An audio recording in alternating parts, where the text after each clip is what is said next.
evening. Hello, Janice. Lovely to see you. Yeah. Hello. Hello. Would you have done anything differently? As you did, Dana. Why do you think you didn't do better? Well, that's up to the Irish people. We know that, but why do you think that they didn't vote for you in the numbers you would have expected? Well, no doubt I'll give that a bit of thought over the coming days, but I wouldn't have done anything differently. I wouldn't have done or said anything differently.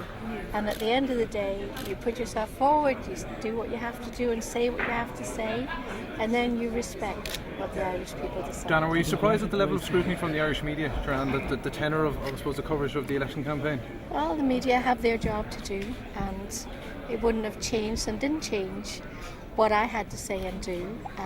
I'm just really glad that I've made it through and we're standing here today on the final day of the campaign. Dana, you always say that you outperformed the polls, but you didn't in this day. You did slightly, well, you did pretty much the same as the polls. Did you have anything to say about that? You clearly didn't outperform them on this occasion.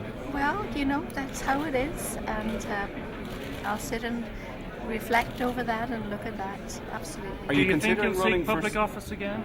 I really haven't made any decision.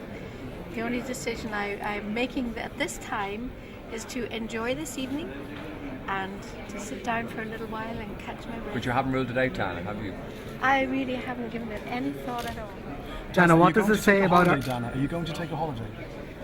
Well, I haven't even thought about that, but I'll certainly sit down for a while and relax and think over it. It's been a wonderful experience at the same time as it's been a tough experience. It's been a wonderful experience. Well, what about the financial implications now for you, Dana? Well, we look at that too. We knew that we would be going in mostly contributing ourselves and asking for public donations. We ran a very tight ship. It's probably economically one of the tightest run campaigns. So I'm glad of that too at this point in time, because I think like every household in the country, we were cutting our cloth to what we could afford to do. And look, even at this point looking at it, I'm really glad I did it. I'm really glad I did it, and I'm really glad I made it through. Did it take a toll on you personally? Not a toll, like a devastating toll. There were moments when it was hard, of course, but I think that was true for all the candidates. I am sorry to be repeating myself, but I wouldn't have changed a moment of it.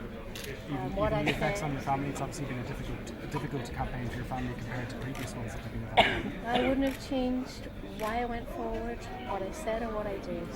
I've always been upfront, I've always been honest.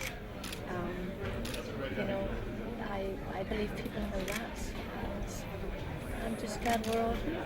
Any words for Michael D tonight? Well, I congratulate him. I know that his wife Sabina and his family are a great support to him, and I hope their time in the Irish will be happy and successful for them and for the country. What's been your highlight of the campaign? I really enjoyed getting out, meeting people on the ground. That's, I think, always a highlight. It does give you courage, it gives you encouragement, and I think being here tonight is also a highlight for me. How hard was it having your private life splashed all over the newspapers? Well, it's not a breeze.